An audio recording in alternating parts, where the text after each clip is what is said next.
there was no mention of Moko's feet in the village. Moko had very large feet, and that's why they called him Moko, the one with the big feet.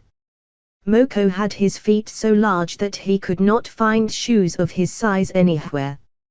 So that he was not barefoot, his parents had learned the trade of shoemakers and made their own shoes. Moko's parents, who were very forthcoming, always had great shoes prepared, because the child grew very fast feet. Over time, Moko's feet were getting bigger and bigger, although it seemed that the boy did not care much. But there came a time when the size of his feet became a very serious problem for Moko. Moko's family had to build a very large special house so that Moko could move around the house.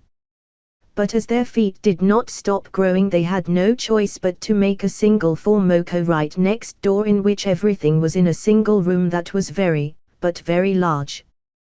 Once, when Moko took his bicycle to go to school, his feet were caught between the ground and the pedals, and he got so bad that they had to take him to the hospital to heal his wounds. From that day Moko began to go by bus to school, but it did not last long, because his feet grew so much that they no longer fit him on the bus. From then on they started to take him by car. But there came a time when there was no way to get in the way, not even lying down in the back seat. So he had no choice but to get up early to go to school. But here the problems did not end Moko. Since his feet were so large, in his class they had to make fences so that the child could enter without taking tables and chairs. In addition, he had to sit down, leaving several rows of desks free from tables so that his feet would not get under the tables of his classmates. One of those days in which Moko had to release new shoes because Dawn with the bigger feet happened something tremendous. When he arrived at school and wanted to go to class, he found that there was no way to get to his desk without bumping into tables and chairs. Disgusted, Moko returned home determined to cut his feet.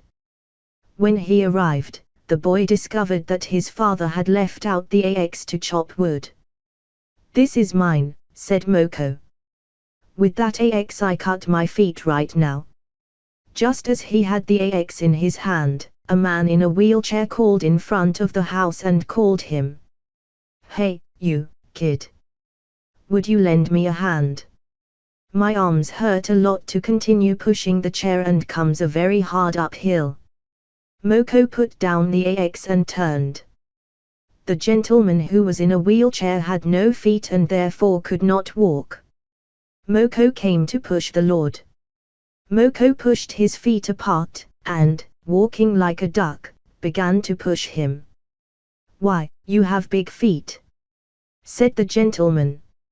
"Surely you can do amazing things with them." "The truth is they're a nuisance," said Moko. "I was going to cut them when you called me." "Moko the big feet, do you prefer to go in a wheelchair, like me, the rest of your life?" asked the gentleman. "Do not say silly things. Your feet are a gift, even if you do not see it now. I'm sure you can do wonderful things with them." When they said goodbye, Moko began to think about what that gentleman had said to him. Then he had a great idea: he would become an inventor. Since that day Moko has not stopped inventing ingenious solutions to his problems. First he designed a special bike for him. Then he looked for a very fun solution to follow the class leaving the feet off. He even invented an artifact that helped him walk on tiptoe so people would not trip their feet down the street. So, one after another, Moko the one of the big feet was surpassing all the obstacles that put him ahead. And he never again thought of cutting his feet, because that might take away a problem, but surely would give him many more.